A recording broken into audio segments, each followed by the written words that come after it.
Brands, we need to talk. It's time to start texting your customers. Yotpo, the leading e-commerce marketing platform, has the most advanced SMS marketing solution to reach customers where they are on their phones. Yotpo enables brands to build unbeatable targeted SMS experiences to create customer connections and drive revenue fast. Visit yotpo.com, that's YOTPO.com, and get personal with SMS marketing today. Welcome to All Killer, No Filler. I'm Eric Dick, and it is Thursday. And today we have gathered the Pilothouse Creative team to discuss, some of the members of the Pilothouse Creative team, to discuss what makes a really highly effective creative department, or what's the whole high-level creative strategy that we're using to scale brands, to scale our clients. Kyle, the word that you throw around a lot, we've used it. I've heard, most marketers in this audience will have heard this word. And the concept is that of a flywheel. What is a creative flywheel, and why is it critical to success with D2C direct marketing? Well, Eric, that's a great question. Let me collect my thoughts here for a second. If you look at the term flywheel as a whole, it is something that allows an engine to carry forward through disturbances, which creates an efficiency and momentum. And so we're all about momentum. And this idea actually started with Cam. He drew a little diagram back in the day about how our creative team works. And in that diagram, it was round and it was circular and it's perpetual in how it was visualized. And since then, I've been saying flywheel a lot. So in our case, a flywheel really is driven by the creative teams not being an end point or a starting point in our creative process of performance marketing, but anything, website design, whatever it is, they're actually involved in the decision making and a part of the data analysis, which cuts out the middleman essentially and feeds the machine, which is the buyer or the algorithms depending on the platform. And so in our case, basically simplified, we've cut out the bullshit of having to go back and forth with creative teams, and we put them in the pocket and looking at data and supporting our buyers that way. So even just by having your creative team dialed into the data in a way where they're not just creating things based on write-ups in ClickUp or Asana or something like that, where they're actually reaching into the campaigns, looking at performance. So that aspect there creates more momentum than otherwise, is what you're saying. It saves time and it pushes things forward. I will have a correction. There is a separate group that we call content managers that are on the same skis. So our internal analogy is that the buyers and the content managers are on the same skis. So the left and the right brains of two different people are working together to go downhill with cheeks flapping in the wind on the same skis. And so that's really the secret sauce to how our creative team is functioning at such high velocity. Beautiful image you put out there. Cam, did you have anything to add, considering you were sort of the one visualizing this to begin with? Do you have anything to add to the creative flywheel concept? No, that was a great hitchy summary. I don't have anything to add to that. I think like the content manager role at Pilothouse has really enabled us to break down walls a little bit. They are both living in the ad account, collaborating with our media buyers, but at the exact same time collaborating with the talented designers that we have to help bring those ideas into reality. And I know Hitchy said this before, but like you want to treat your creative team or your actual designers like as if they're media buyers. So like we really try and do that, where our content managers understand what we need creatively in accounts and help develop angles alongside the client. But unless you can effectively communicate that to the people who are designing the content, there's always going to be a bit of a disconnect, or you're going to have to go through rounds and rounds and rounds of revisions until you can get it there. So if you can shorten that process and push content back into accounts, and you can shorten that loop, you're just going to have more momentum. And that's why that role is created. Love it. One more comment on that, which I kind of just picked up on there from Cam's summary of my summary. We also talk like the job of our media buyers is to stay ahead of the client, and the job of a content manager is to stay ahead of the media buyers, and the job of the creative fulfillment team is to stay ahead of the content managers. And if everyone's doing this right, this momentum it's based, like it's perpetual energy, like it's unstoppable. And I think that's kind of like Ken and Jordan and Ange and the rest of the creative team have done a really good job making that happen this year. I love it. If we wanted to back up a little bit more, I love this concept of the flywheel, but what are the other, I know this is, we recently, a couple issues ago, we actually put out a PDF, which we can link to the show notes of this All Killer No Filler. But it basically like broke down some of our key strategies, some of our key mindset when it comes to building high performance creative. What were those two most important principles aside from the flywheel that we kind of operate with in order to keep building high performance creative? Two concepts. Well, two that we talk about all the time, behind the scenes, and I guess in front of the scenes in Pilothouse, which is data before ego. And like from day one, when we interview anyone, and I can speak directly to the people that we interview on the creative side for sure, but ego is something that we talk about because it often comes up in creative conversations or any kind of like art form. But because we have this environment where we're creating content based off of the needs and the data that live in account, you just straight up cannot have an ego in this space. So you're bound to miss. Like there's just shots that are gonna miss, and it happens all the time. And something that we talk about early on with, and even with every single hire and client, a week or two. Like a win is may not last that long at the velocity we're creating and the spend that we're putting through these things. A win may not last that long. Totally. So whenever possible, we let data guide our creative decisions or content decisions and media buying decisions, versus whether it be ego on our side or the client side. We try to align those based off of the data that we see in accounts. Nice. So data versus ego, that's the first principle. What's the second? Data plus speed plus quality equals velocity. And velocity is one of our 5 values, which we're not going to talk about today. But the idea being speed is one thing, quality is important, as important, but there's no point in doing either without knowing the data. And if you put those all together, we call it velocity. I love it. And what does that actually look like in terms of, it's funny, I know we're working with Pilothouse on the lead generation for D2C. And we're not spending a huge amount to acquire new subscribers. We're spending money every month to acquire. We're growing every month. But at the same time, I'm kind of blown away by the effort the team puts in on the creative side, the number of concepts that they're putting out on a weekly basis, the number of variations of those concepts. Like practically, what does velocity look like for a scaling Pilothouse client?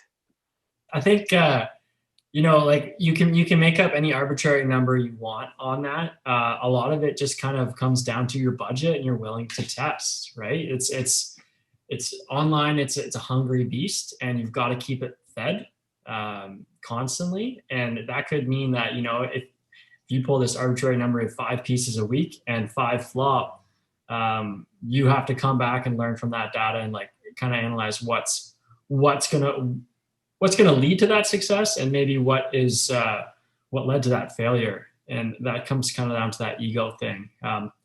Just back onto the flywheel point, it's interesting to touch on it from both the macro and micro level. Macro being, as an agency, what's really cool is we're able to see performance across many accounts. If you're focusing on solely one brand, it might be a little more difficult. I mean, you can obviously see different points in your funnel, what's consistently working. Maybe it's the same piece, but throughout the agency, we can share and pass ideas on, and you start to learn different formats that actually succeed past others, and what's worth putting the time behind. And we say this, and tomorrow we could turn around and the most random thing could work. And I mean, I feel like UGC is a great way to prove us wrong every day. And then on the micro levels, like within each account, being able to see the data and see how that comes back and, leads to that next successful creative. Can you give me an example, of a format or something that we've ported across, non-competitive accounts, essentially, like a creative concept that's worked well that we've said, hey, let's see if we can apply this to some other clients?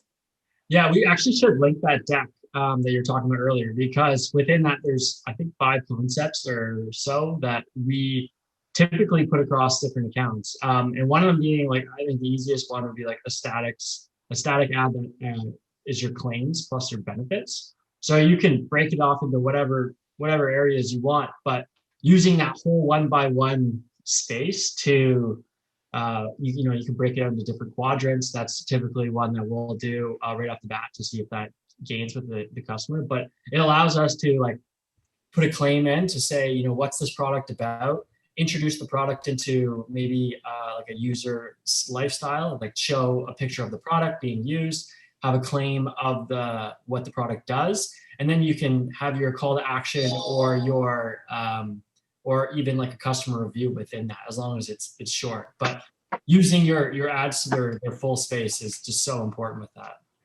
I'll give you a rocket there, Eric, on top of what George was saying. If you're ever kind of like down and out, your campaigns are suffering, just bang up a founder's story ad and landing page, and your account will be revived. I love it. What are those 5 types? Just we better rhyme them off. We will make this available on this download available, but let me just pull them up here. I've got them. What is it? We've got UGC, obviously, as a big one. Founder story, that's a great one. The branded user story, where you team up with your customers to get their opinions of your offering. We've got user-generated native content, of course. We've got product plus claims, and then dynamic product ad styles. What are dynamic product ad styles, Cam? You're muted, buddy. I'm going to break down the 4 types of UGC while we're waiting for Cam. Talking to myself on mute. Luckily, yeah, I mean, it can be whatever you want it to be, but ultimately it's just a way of presenting your offering, your product in like a dynamic way that stands out from the feed on whatever platform that you're on. So using colors, branding, imagery, whatever the hell it is, but your single goal is to make it feel more dynamic and stand out from the rest of the stuff that people are digesting. Nice. Well, Angela, while you're teed up, might as well give us the 4 different kinds of user-generated content as well. Yeah, I mean, it's not a complete list, but I think the most important types that you should focus on are testimonial, like real customer testimonial, and just like honest opinion on what the product is like, so that the viewers at home can experience it through this other person. Product demo, especially good for, like, we have fitness clients using like fitness equipment, especially good for stuff like that.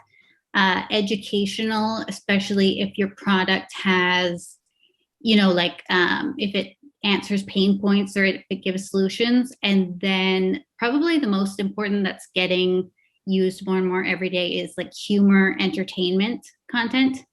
And that like is so TikTok focused.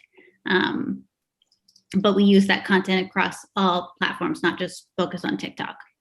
I love it. And I've just been, if recent podcast listeners will know, I've become a TikTok addict recently. And the way that creators blend humor with product placement there is, it's amazing when you can laugh your ass off at something and then realize it was an ad after the fact without even really knowing it. I think that's one of the only platforms where that's possible.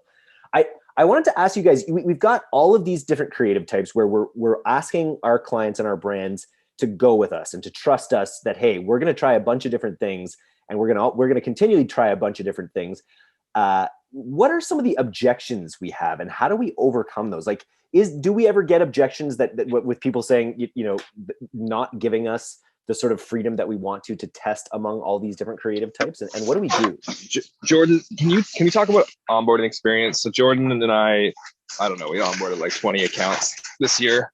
We learned a lot about specifically on the creative side about how to move quickly in a performance world for branded focused companies. I think that might help set the stage here a little bit. Yeah, it's like any specific point. I know, like, it all comes kind of down to that same flywheel that we use so much, like in any way, right? Like you have to be able to create that throughout your organization, because if they aren't working together. But what was sweet is we were able to really connect with the data, like day to day. Like, you can, Kyle is one to tell you that within a couple hours, depending on the spend, obviously, but within a couple hours, you can tell if an ad's going to work. And it just gets to a point where it's almost becoming a game. And then you're seeing how you can kind of, for the next creative coming in, how you can change it to make it more interesting for the viewer. Or Eric, like just what you touched on, like if you can add humor, if you can entertain, if you can keep that person on for 15 seconds while you're explaining and teaching what the product's about and what the company is, or even what your founder story is, I think that's the real win. And then how much mining, so this is the question, a question I had sort of like, how much mining do we do within these specific winning concepts? So you get some winning concept right now on D2C, we're showing the ingredients in a burger, and we're saying that all different, we're just using an image of a burger. Cause I remember when I used to run affiliate traffic to Groupon, we couldn't beat the burger. We tried all sorts of different burgers. There's this one burger we couldn't beat. And then we also couldn't find a concept that could dislodge it for a long time as like something really successful. So how much of our creative energies goes into trying to, optimize winning concepts versus like trying totally new concepts? Yeah, I mean, it's a great, okay, let's go back to that 5. Let's say we're going to launch 5 ads this week. It's a great way to test a ratio, right? So always starting in the ad account is number 1. And I would go always majority. Let's say our first 3 ads are going to be iterations off of past performers, whether that's iterating off of like if you've got that high click-through rate. So you're going to take that intro to what worked. And if it's got, let's say, super high click, like you're just going to take the portions that are working and make them into something else, some other feature, and try and take out what you think really didn't settle with the customer. Let's say nobody clicked through. You're like, okay, well, something didn't bring them through, especially if they watched the full video, right? Which is like in our world is the dream. But yeah, I would break it down to kind of like 3 are my iterations off of top one. One of them will be an idea that maybe the client had or a new angle that we need to try. And one of them will be my, that shot to try and push to the next round of iterations. I love it. Go ahead. I'll add to that one. Like, I don't know if there's like a golden ratio within any account, but like one that I often try to push is, somewhere between that like 70, 30, 80, 20, the larger portion being doubling down on stuff that's working. And I feel like it's often overlooked, like the incremental gains that you could found with rather small design choices. Like we were working with a watch brand, and for whatever reason, like blurry videos were working so well. Just take your product, hold it with one hand, get a camera that you can put in manual focus, create a blurry shot, and just like wave your camera your product. That's it. That's all.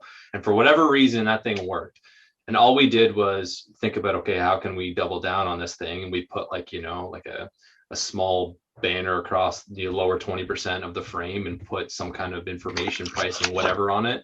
And it just cranked. We spent like I think on that ad we put like roughly 100K, but behind that single piece of creative.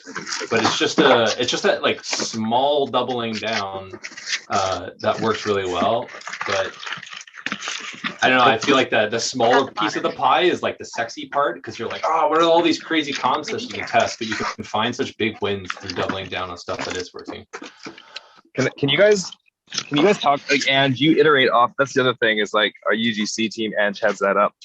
Not only are we iterating kind of, that 80-20, 70-30 on from winners through, but like Ange is also iterating on these concepts and embedded with his teams also. So Ange, talk about that a little bit. I just love how you've been able to grow the department working with our creative teams.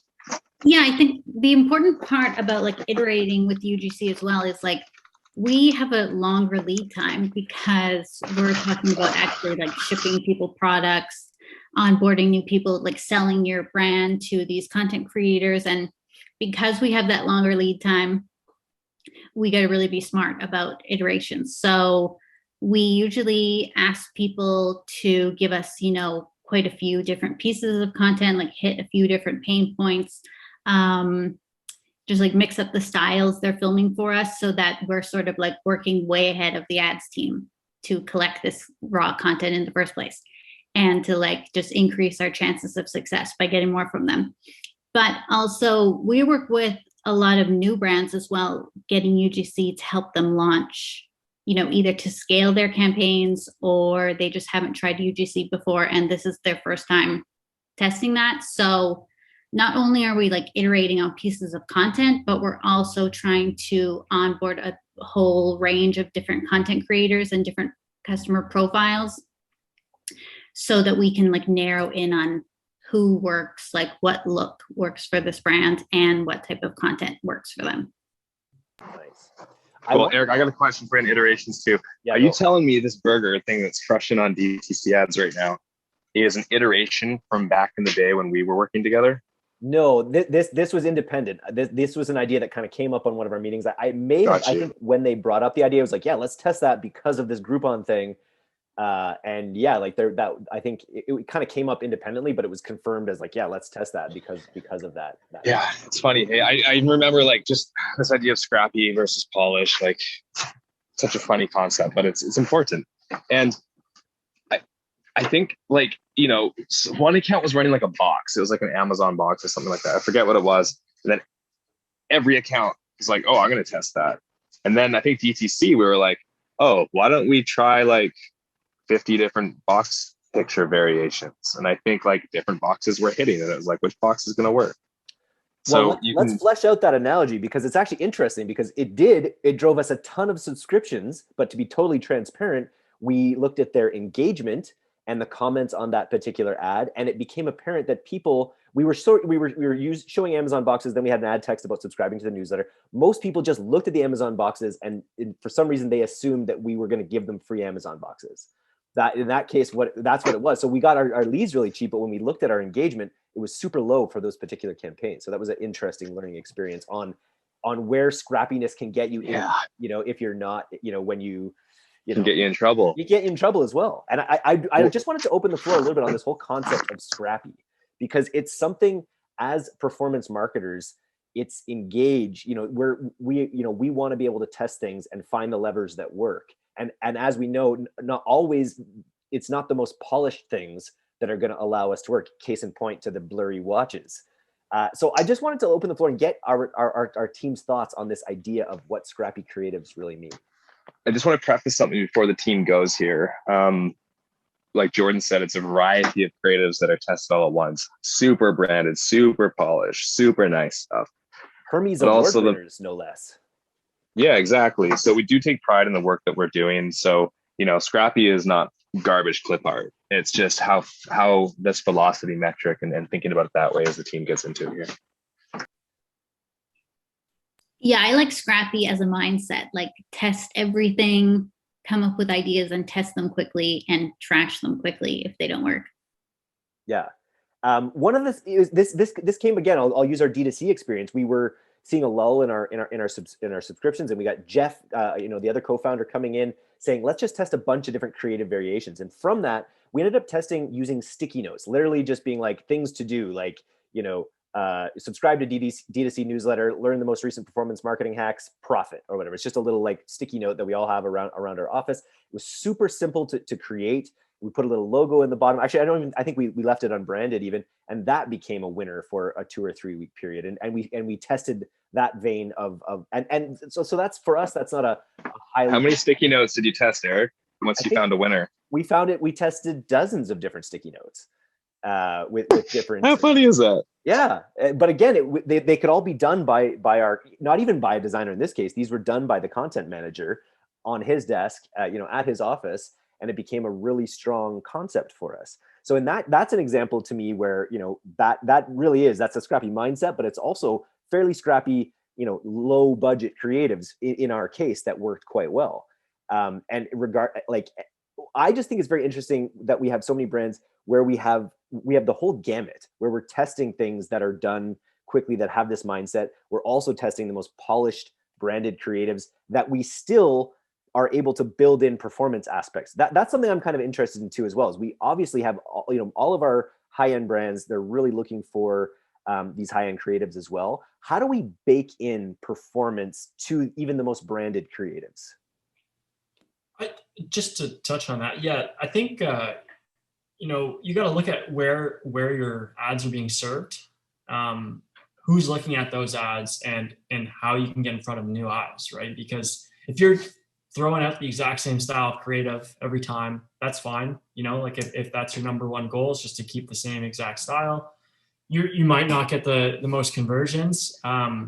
But I think, just this idea of putting maybe some more raw content on, even if it's just somebody walking around talking about a product, like let's say Scrappy from a UGC side could be someone just like literally like a mom testing out a laundry strip right there in front of you, and then not editing that clip.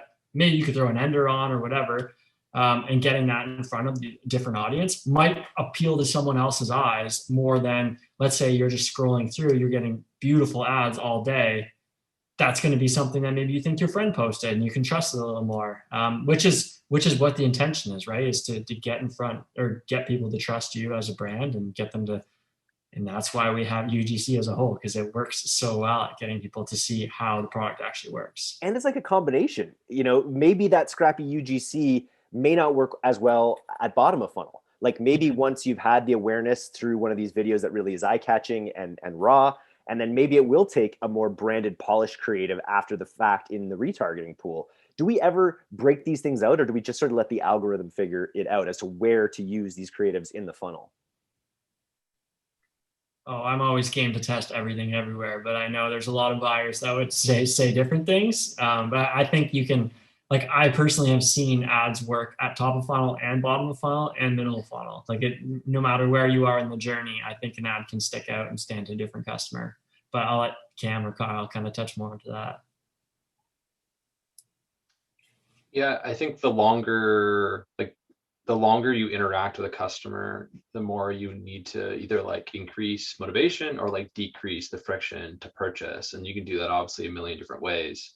And I think you could probably make an argument that the first impression that you serve a customer should be really polished and look really good because you're building trust in the brand. And you could probably make an argument the other way that actually the first impression should be whatever gets the click, because that's ultimately what matters the most. So I don't think there's one strategy that trumps another, but whatever your strategy is, you need to figure out what it is that is ultimately going to be of interest to your customer to get them to engage with you and your product. And then once you do get their engagement, now figure out how you can communicate to them better. And it just comes down to how you do that visually. Yeah, I think like go ahead, top of funnel, it needs to be like interesting and unexpected, no matter what creative you're doing. I think that's where this like humor entertainment style UGC comes into play the best. And then like further down the funnel, you need more like educational content or like product demos or explainers, trying to more like sell them on the features later on. That's why I love Pilothouse, because it's like all these great minds just bashing ideas around, because everything you guys said is right. There's not one right answer.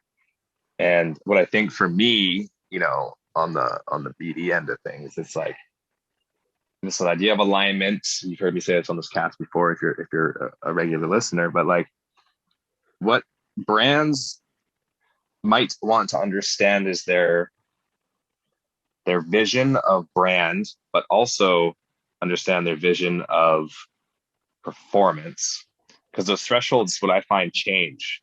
It's like, I want lots of sales, and I'm like, okay, cool, let's make you lots of sales. Let's start right in the middle on your brand and creative. Oh, I don't like that, it's off brand. I'm like, well, it's basically on brand, it's just got an extra shadow or something like that. And I'm like, can we test it? And they're like, no. And I'm like, okay, I'll run yours. Hey, that didn't work as well, can I go this way a little bit now? And that conversation, and what often happens is over a 6-month, a 12-month, an 18-month engagement, they're running both. We're running super high polished stuff, but we're running the super other ended stuff, which is like, and they're all working together. And then we'll go even further and add, different brands in different ad accounts, which is supporting the same product promotion, provide that third party validation alongside Angie's UGC. So the most important thing for me is a brand's like, yes, this is my brand, but being okay with experimentation. You can still have scrappy creative that is brand friendly, brand safe, and of high quality and design that does the same effect of getting lower cost clicks to feed that funnel. Because if you don't have both really, then it's almost expected now. You kind of need both. You need both ends to make it work.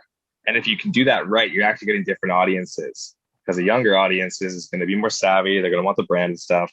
They want the UGC stuff. An older audience, they want some quick stuff maybe. And so it just depends how hard you want to scale, how fast you want to go. So blah, blah, blah, blah, blah. Long story short, brands need to kind of establish, are they all brand?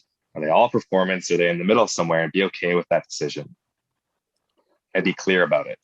Yeah, and you would propose that they do straddle that. I think it's safe to say that that's really where we think is probably best for the long term, and that you have this strong brand presence, and then you still can play jazz and really try to drive those performance numbers. Yeah, I think Jordan and Cam are leading the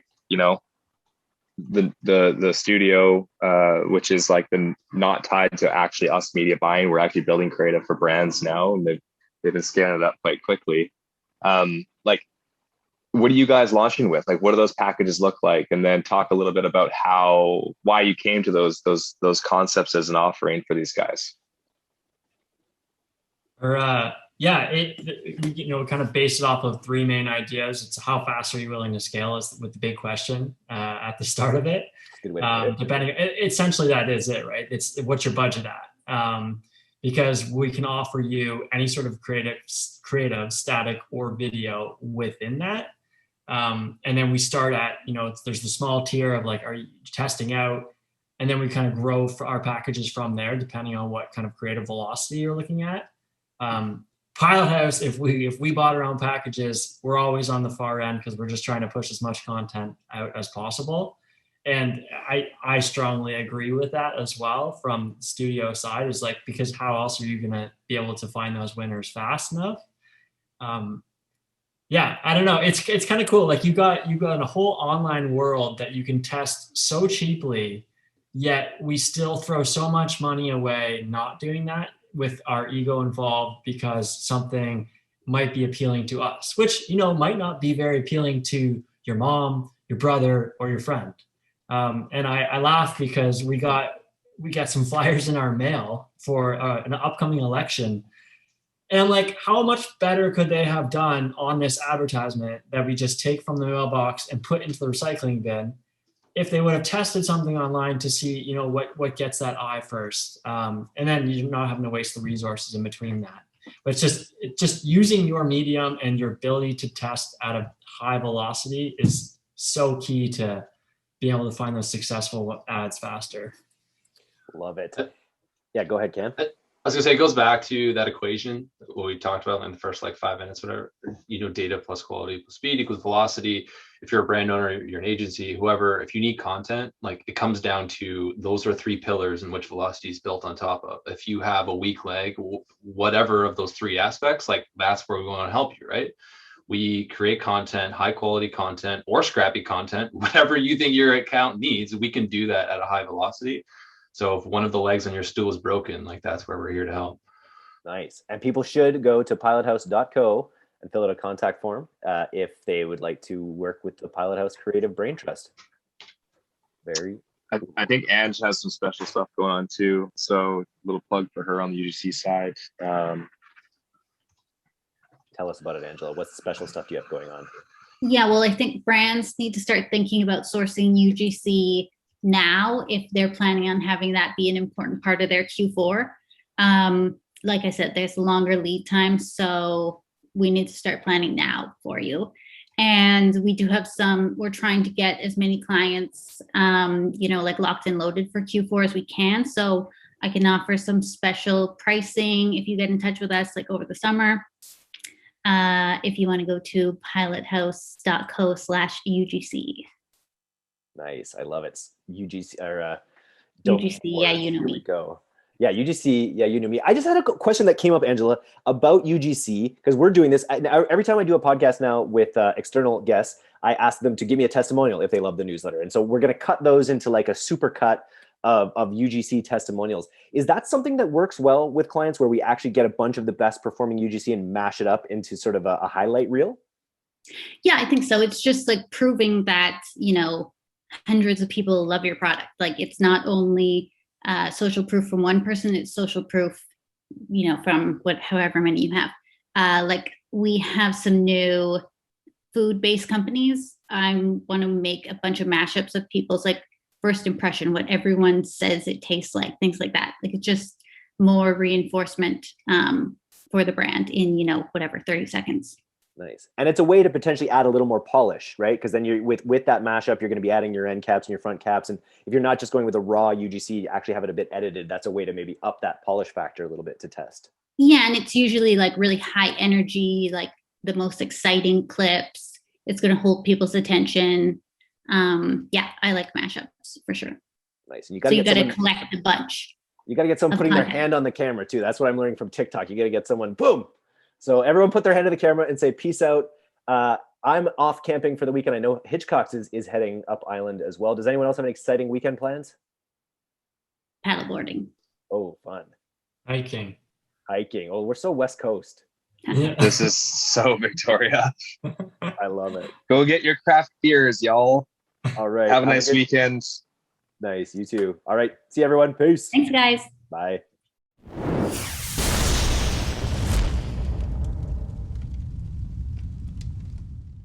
Thanks so much for listening to today's episode. If you're not a subscriber to our newsletter, you can do that right now at directtoconsumer.co. I'm Eric Dick, and this has been the D2C Podcast.